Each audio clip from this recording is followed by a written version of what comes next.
하나님의 말씀 보시겠습니다. 오늘의 시편 78편 38절과 39절 두 구절의 말씀입니다. 시편 78편 38, 39절의 말씀, 우리 같은 목소리로 주신 말씀 봉독하도록 하겠습니다. 38, 39절입니다. 자, 시작.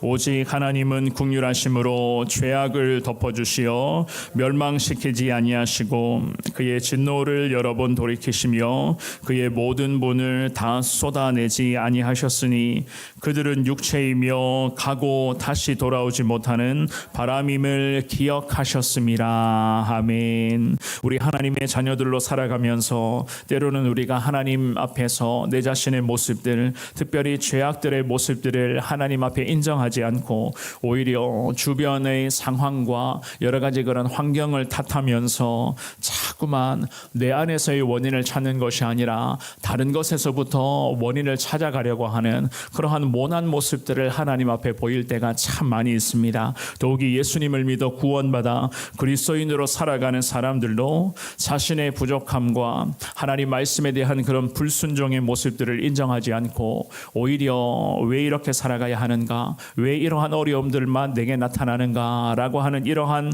원망과 불평의 모습들을 하나님 앞에 계속 비치고 있었다는 것을 아마도 여러분들도 어느 정도는 인정하고 계실 것이다 생각들을 해봅니다. 하나님께서 우리에게 하나님의 말씀으로서 옳고 그름을 늘 가르쳐 주시고 불순종하는 자들에게 잘못을 알게 하시며 특별히 회개하지 않는 자들에게는 하나님이 징계와 심판의 시간 등을 허락하셔서 하나님 우리의 잠자는 신앙을 깨우치며 돌아오도록 하나님의 뜻이 무엇인가, 하나님 나를 향한 그리고 우리의 가정을 향한 하나님의 거룩하신 계획하심과 하나님 우리에게 맡겨주신 비전이 과연 어떠한 것인가를 주님은 늘 기도 중에 깨닫게 하여 주시고 이 기도의 시간을 통해서 항상 하나님 친히 예비해 놓으신 길로 우리 믿음의 사람들의 발걸음을 인도하여 주시는 하나님이신 줄 믿습니다. 그 과정 속에서 늘 우리는 우리의 연약함들을 발견하시고 그 발견한 연약함들을 가지고 그냥 덮어만 두고 모른 척하는 것이 아니라 그 연약함들을 날마다 주님 앞에 내어놓으며 하나님 우리의 연약함들을 불쌍히 여겨주시기를 원합니다. 은혜로 사는 자 되기를 원합니다. 늘 이러한 믿음의 고백을 하셔야지만이 하나님의 은혜가 우리 가운데 더 풍성하게 임하게 되는 것 아니겠습니까? 오늘 우리가 읽었던 이 본문의 말씀에서 하나님께서는 이스라엘 백성들에게도 이와 같은 은혜로 그들을 인도해 주시는 모습들을 우리가 발견을 하게 됩니다. 주시는 귀한 말씀을 통하여서 하나님의 특별한 은혜를 저와 여러분들이 잘 깨달으셔서 늘 부족한 자이지만 그럼에도 앞으로도 하나님의 은혜로 사는 자 되기를 원합니다. 그 은혜를 더 사모하며 살아가는 자 되게 하여 주옵소서. 주님 앞에 기도하시면서 하나님의 뜻대로 늘 순종하며 살아가는 여러분 모두가 되시기를 주님의 이름으로 축원합니다. 우리는 오늘 본문을 통해서 깨달을 수가 있는 것은요, 하나님의 마음을 온전히 깨달아 우리가 순종할 때에 승리할 수가 있다.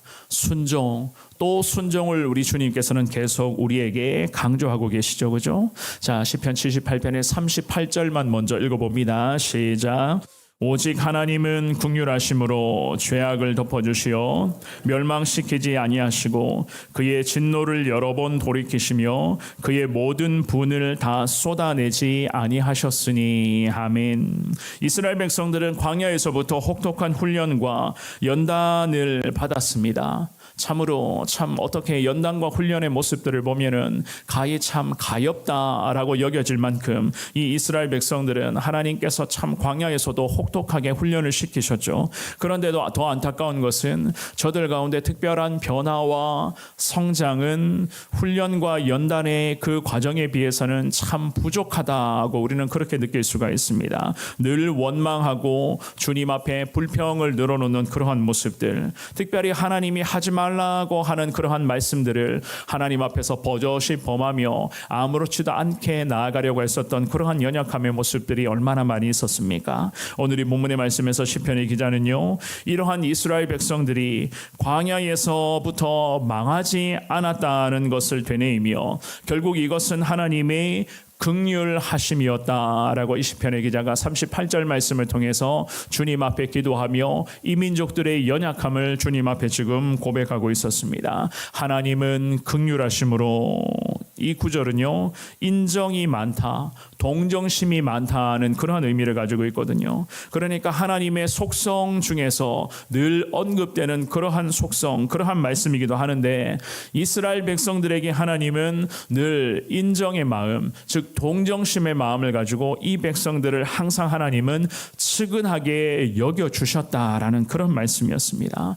그만큼 이 민족들이 하나님의 마음을 불편하게 했었고, 하나님 보시기에 많은 죄를 범하는 것을 늘 항상 반복했었다는 그런 의미였겠죠. 그래서 하나님은 저들을 또 만져주시고 긍휼히 여겨주시고 때로는 동정심을 통하여서 저들을 하나님이 늘 불쌍히 여겨주셨다라는 그런 의미였습니다. 게다가 이 38편 말씀에 죄악을 덮어주셨다라고 말씀을 합니다. 이스라엘 백성들이 삶의 현장에서도 하나님의 말씀을 거역하여 때로는 불순종하고 하나님의 뜻을 왜곡되이 행했던 그러한 사악한 모습들, 그러한 모습들이 있었다는 거예요. 그런데 하나님은 그것을 덮어주셨다, 용서하여 주셨다, 속죄하여 주셨다라는 그 의미의 단어이거든요. 하나님께서는 저 민족들의 연약함의 모습을 날마다 용서하여 주시고 주님이 모든 죄를 사하시고 해결해 주시기 위해서 이 민족들을 광야에서 매 순간 말씀하시고 깨닫게 하시고 때로는 훈련과 연단의 그 혹독한 시간을 저들에게 주님이 허락하여 주셨다라고 이 시편의 기자가 민족들의 연약함의 모습들을 계속 내려놓으며 주님 앞에 기도하고 있었습니다.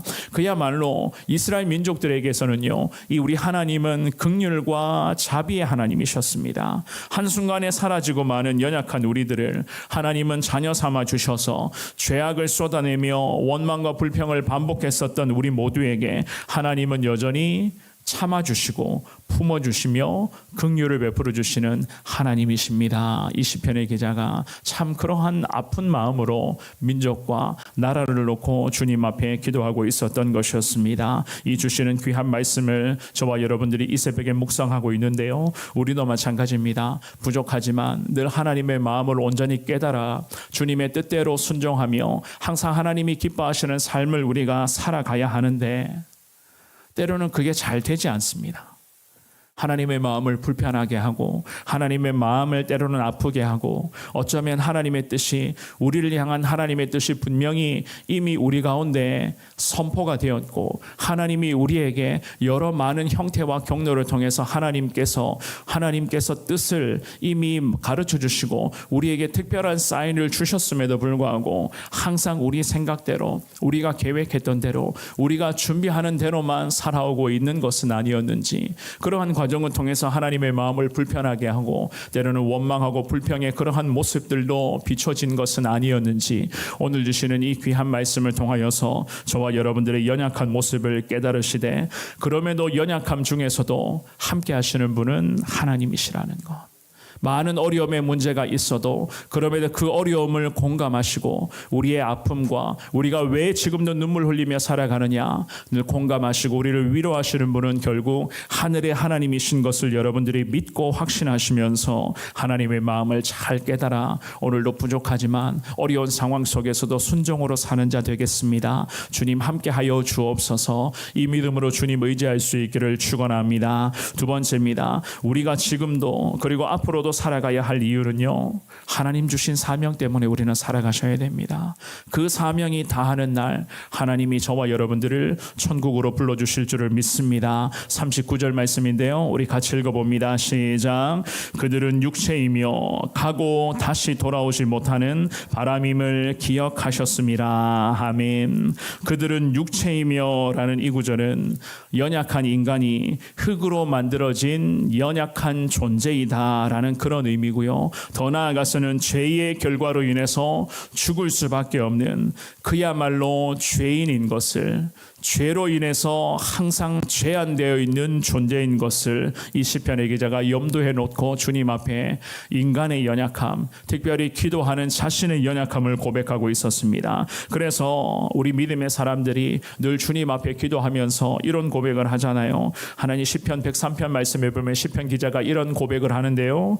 이는 그가 우리의 체질을 아시며 우리가 단지 먼지뿐임을 기억하심이로다. 그렇습니다. 우리는 연약하고 부족한 정말로 한순간에 사라지고 마는 그런 먼지와 같은 존재인 것을 시편 기자가 103편의 말씀을 통해서 그렇게 고백을 하거든요. 한순간에 왔다가 어쩌면 한순간에 사라져버리고 마는 인생이 바로 저와 여러분들의 그러한 모습들 아니겠습니까? 그래서 하나님께서 우리에게도 이 시대를 살아가고 있는 저와 여러분들에게도 분명히 말씀하시는 거예요. 늘 하나님의 은혜를 사모하며 항상 하나님 말을 의뢰하며 살아가는 자 되어야 된다. 왜 이렇게 우리가 살아가야 되는가? 왜 하나님 말을 의뢰하며 살아가야 되는가? 한순간에 왔다가 한순간에 가고 마는 그러한 연약한 존재이기 때문에 주신 사명 앞에 오늘도 최선을 다하며 우리가 하나님의 그 영광을 위해서 하나님을 높이는 그 삶을 위해서 예수님의 이름으로 나누고 베풀며 예수의 사랑을 전하는 그 아름다운 삶을 살아갈 것을 하나님은 저와 여러분들에게 기대하고 계시는 줄 믿습니다. 그 사명에 맡겨주신 사명에 하나님이 최선을 다하며 우리가 살아갈 때에 그 사명이 다하는 그 순간 하나님은 우리를 불러주실 것이고 연약한 우리를 천국문에 호출하셔서 잘했다 사랑하는 종들아 라고 주님께서는 우리를 안아주실 것이고 주님은 그 순간에 우리의 모든 것을 다 주님이 붙드시고 위로하여 주시고 우리와 영생 복락을 우리 모두에게 주님이 허락하여 주실 줄 믿습니다. 그래서 이 시편의 기자가 연약하고 부족한 우리의 존재인 것을 되뇌이면서 육체이고 가고 다시 돌아오지 못하는 바람이기 때문에 하나님 부족하지만 더 하나님 말을 의지하며 살아가겠습니다 라고 이 귀한 말씀을 통하여서 기도하고 있었던 것이었습니다. 오늘 주시는 이 귀한 말씀을 여러분들이 기억하셔서 언제 하나님이 우리를 천국 문 앞으로 부르실지는 잘 모르겠습니다. 그런데 분명한 것은 우리에게 맡겨주신 그 사명을 다하는 그 영광의 날에 하나님은 저 천국 문으로 우리를 호출하시고 우리에게 하나님 귀한 은혜 특별히 영생 복락을 누릴 수 있는 그 천국 문을 주님이 우리에게 분명히 열어주실 줄을 믿습니다. 한순간에 사라져버리고 마는 연약한 인생이지만 그럼에도 오늘도 하나님이 나와 함께 하신다. 이 귀한 믿음을 통하여서 주신 사명 앞에 오늘도 최선을 다하여서 하나님을 더 의지하시기를 바랍니다. 우리가 살아가야 하는 이유는 하나님의 영광을 위한 것이요 우리가 오늘도 이 땅에서 숨쉬면서 열심으로 달려가야 할 이유는 하나님의 나라의 확장을 위한 그 아름다운 삶인 것을 여러분들이 잘 깨달으셔서 지금의 이 답답하고 많은 문제들이 있지만 정말로 앞으로 내일이 과연 어떻게 될지 모르는 그러한 연약함의 시간, 두려움의 시간을 보내고 있지만 그럼에도 이 과정 속에서 부족하지만 하나님을 위한 인생이 되기를 원합니다. 하나님을 예배하는 믿음의 사람이 되기를 원합니다. 하나님을 높이며 하나님께서 기뻐하시는 인생으로 살아가게 하여 주옵소서. 주님 앞에 기도하며 오늘도 주님과 함께 믿음으로 승리하는 여러분 모두가 되시기를 주님의 이름으로 축원합니다.